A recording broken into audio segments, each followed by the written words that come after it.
Canal 1 presenta CMI Última Emisión. Así fue el llanto del hijo de la lideresa asesinada en Tierra Alta, Córdoba. Clan del Golfo la había amenazado. Se terminó el drama para familia venezolana por desaparición de bebé recién nacida. Arrollamiento y disturbios en Bogotá. Policía embiste a patineteros y jóvenes reaccionan con agresión. Siguen las lluvias en la vía al llano. Ministra del Interior y Transporte anuncian medidas. A indagatoria 2 congresistas por narcotráfico y parapolítica. ¿Cómo le fue a la FARC en su primer año legislativo? Petro y Uribe hacen balance. Termina visita de Bachelet a Venezuela. Llama al diálogo y no al extremismo entre chavismo y oposición. Y en deportes, David Ospina regresa a esta hora al país y será baja el domingo frente a Paraguay. Chile derrota a Ecuador y el próximo rival de Colombia depende del juego Chile-Uruguay el lunes. Al final de la misión los espero con los personajes de Toy Story que se tomaron Unicentro en Bogotá para presentar la 4ª entrega de su saga. No me fallen, tenemos una cita. Con Luisa Tobo e Inés María Sabaraín. Buenas noches, bienvenidos a CMI Última Emisión. Sigue la guerra en el sur de Córdoba. Una lideresa social fue asesinada en Tierra Alta. La mujer había recibido amenazas del Clan del Golfo. Se trata de María del Pilar Hurtado Montaño, líder social de Tierra Alta, Córdoba. La mujer recibió 2 impactos de bala cuando transitaba por la calle Segunda del barrio 9 de agosto. Los sujetos, al parecer, accionaron el arma sin importar la presencia del hijo de la víctima. Días atrás, Pilar Hurtado fue amenazada con este panfleto, marcado por las autodefensas gaitanistas de Colombia. Según la organización Somos Defensores, a la fecha van 54 líderes sociales asesinados. Algunos decimos que eso es como una franquicia de las Águilas Negras, del Bloque Capital, etcétera. Utilizan eso justamente para amedrentar a los activistas de derechos humanos y a las comunidades. De enero a marzo del presente año hubo un reporte de más de 200 amenazas a defensores de derechos humanos. Y terminó el drama para la familia venezolana que había perdido a su bebé recién nacida en Bello, Antioquia. La criatura fue abandonada en una zona boscosa y más tarde rescatada por la policía. Luego de recibir una llamada al 123 alertando sobre la posible presencia de la bebé, con el apoyo de 100 hombres de la policía, el patrullero Córdoba encontró la pequeña en una zona semiboscosa del barrio Manrique de Medellín. Entre 35 y 40 minutos encontramos la menor, pero estaba en condiciones, porque es una zona boscosa. Podíamos decir que hay roedores, hay animales. Y gracias a Dios pues se encontró en ese tiempo. La pequeña hija de una pareja de venezolanos que fue secuestrada en Bello fue abandonada 24 horas después por su captora. En el momento estaba dormidita, la encontramos con una cobija. En un centro asistencial de la ciudad fue revisada la salud de la recién nacida. Que la primera evaluación por el grupo de pediatras es que llegó una paciente en muy buenas condiciones. Con un retrato hablado se busca a la presunta secuestradora. Continuamos en la investigación con el ánimo de identificar, judicializar y capturar a la responsable de estos hechos. Bienestar Familiar asumió el restablecimiento de los derechos de la menor, quien no ha sido registrada por sus padres. Violentos disturbios se registraron esta tarde en el norte de Bogotá. Cerca de 1000 patinadores se enfrentaron con la fuerza pública. En medio de los desórdenes, un uniformado embistió a los manifestantes. La carrera séptima se convirtió en un campo de batalla.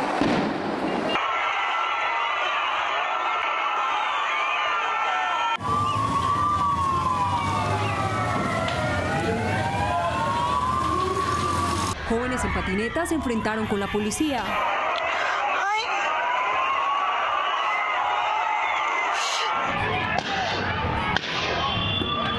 En medio de los desórdenes, un uniformado arrolló a un joven. El policía que quedó en el piso fue atacado por una turba. Su compañero reaccionó y embistió con la moto a otro patinador. En represalia, los manifestantes arremetieron contra el vehículo.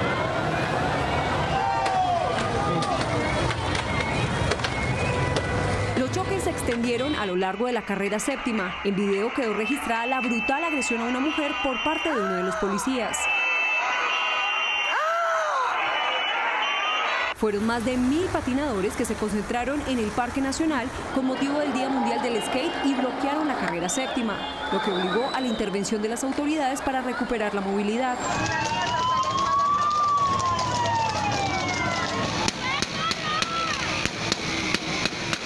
La violenta jornada dejó varios jóvenes heridos. 5 uniformados también resultaron con lesiones. 3 personas fueron detenidas.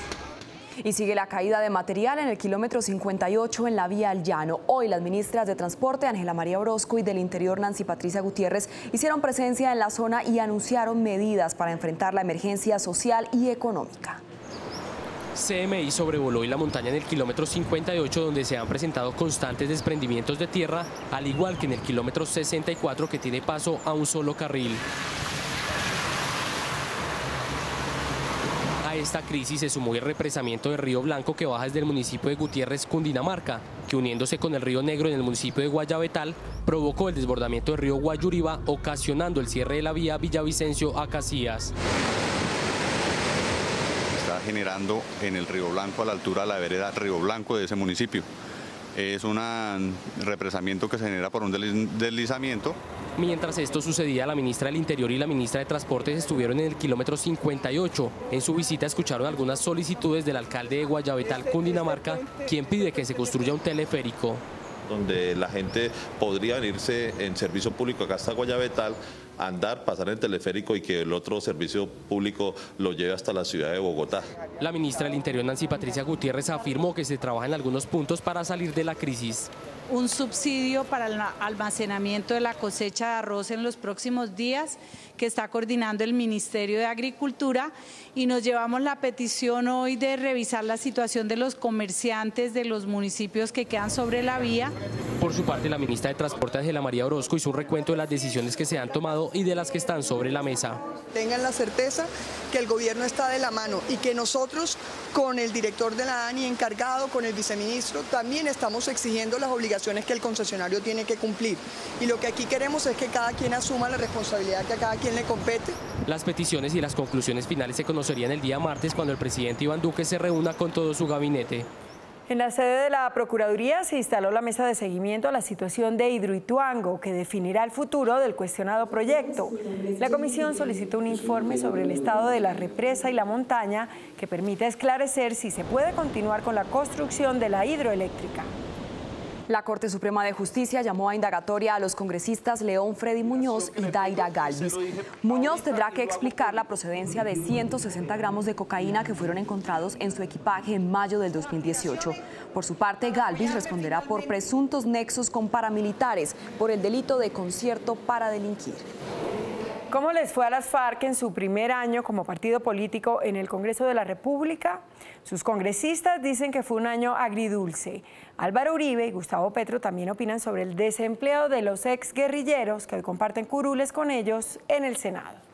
Como guerrilla combatieron al Estado colombiano durante 53 años. Hoy, que hacen parte del establecimiento, cumplen el primer año en el Senado de la República. El balance para el partido FARC es agridulce. También es frustrante porque pues obviamente las iniciativas legislativas no han pasado. Sus compañeros de Senado dividen opiniones en cuanto al trabajo en el Congreso.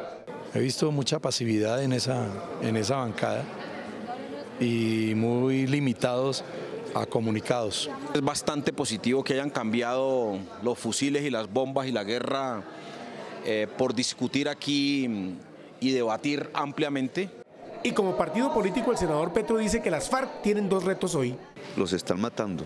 Y el segundo reto que tienen, si logran sobrevivir, que la paz necesita que sobrevivan, es construir un discurso moderno para la sociedad y el mundo de hoy.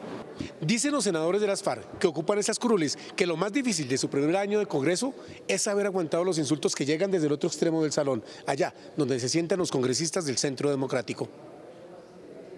La estrategia del Centro Democrático concretamente ha sido el insulto permanente, la estigmatización para quienes estamos aquí en el Congreso y para quienes hemos dejado las armas. El expresidente Uribe manifestó que no está de acuerdo con la presencia de los excomandantes de las FARC en el Congreso de la República, que primero debieron pagar cárcel, pero que en lo personal lo respeta.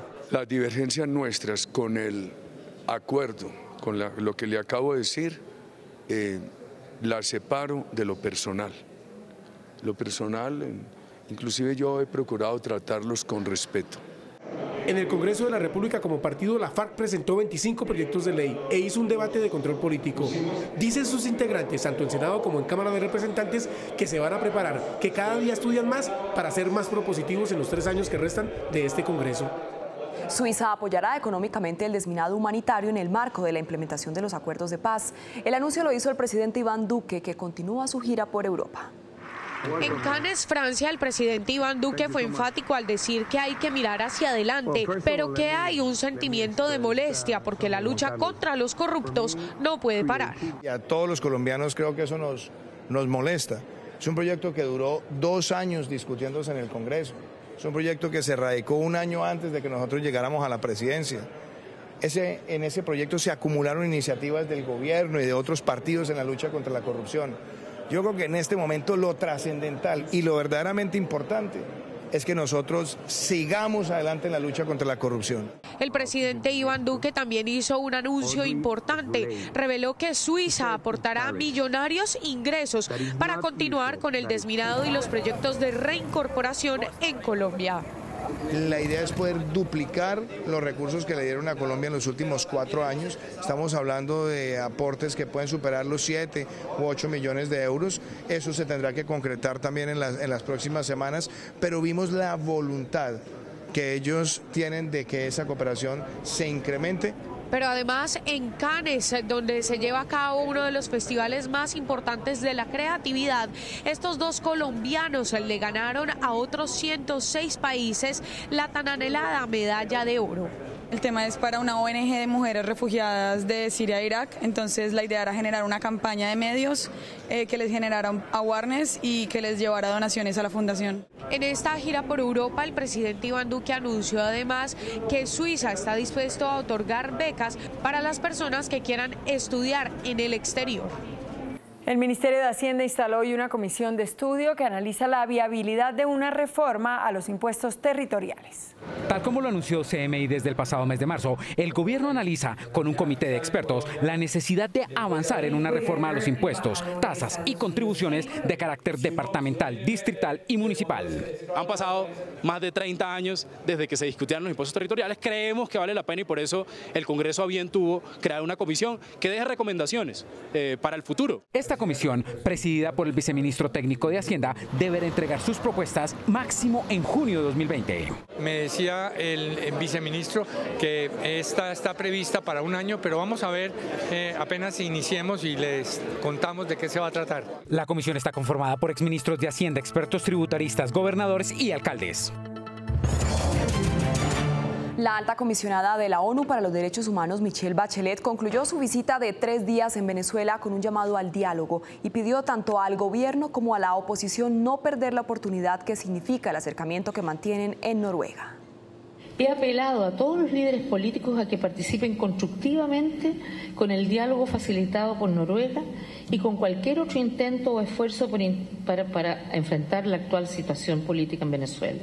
Con esta única declaración oficial y su encuentro con el mandatario venezolano Nicolás Maduro, concluyó la visita de 3 días de la alta comisionada de Derechos Humanos de la ONU, Michelle Bachelet, quien prometió establecer una comisión permanente en Venezuela. Horas antes, Bachelet se reunió con el autoproclamado presidente interino Juan Guaidó y aunque ninguno de los dos se vio muy cómodo con el otro, el líder opositor confirmó que el próximo 5 de julio la alta comisionada publicará su informe sobre Venezuela. Desde su llegada, la chilena sostuvo reuniones con al menos 6 funcionarios oficialistas, como sucedió con Diosdado Cabello, el número 2 del chavismo. Y aunque no acudió a ninguna de las protestas que buscaban visibilizar la magnitud de la crisis, sí sostuvo un diálogo con varias víctimas y familiares de presos políticos a quienes prometió luchar por su libertad.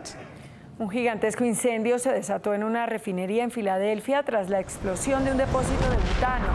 El fuego obligó a las autoridades a acordonar la zona y evacuar a los residentes de la zona.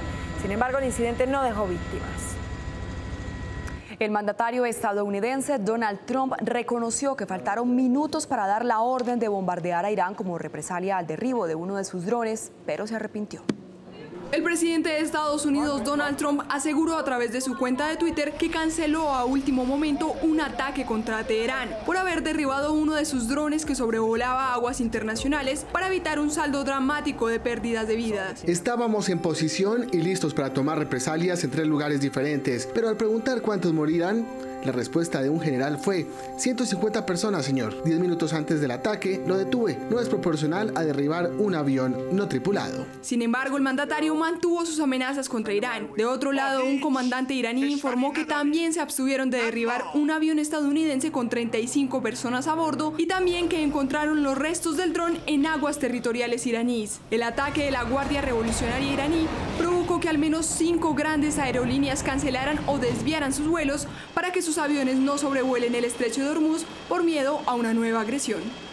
Una curadora encontró la primera carta en la que Cristóbal Colón informó de su exitoso viaje a las Indias y de su regreso a España. El invaluable documento se encontró en el Archivo Histórico de la Nobleza en la ciudad española de Toledo.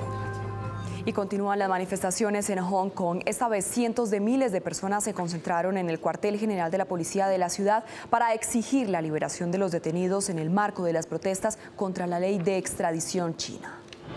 No cesan las voces de protesta en contra del polémico proyecto de ley que permitiría extraditar a presuntos criminales a China continental, pues una vez más cientos de miles de ciudadanos paralizaron algunas de las avenidas más importantes y llegaron hasta la sede principal de la policía hongkonesa para exigir la liberación de los detenidos en las últimas semanas y la apertura de una investigación por el abuso policial cometido durante las protestas.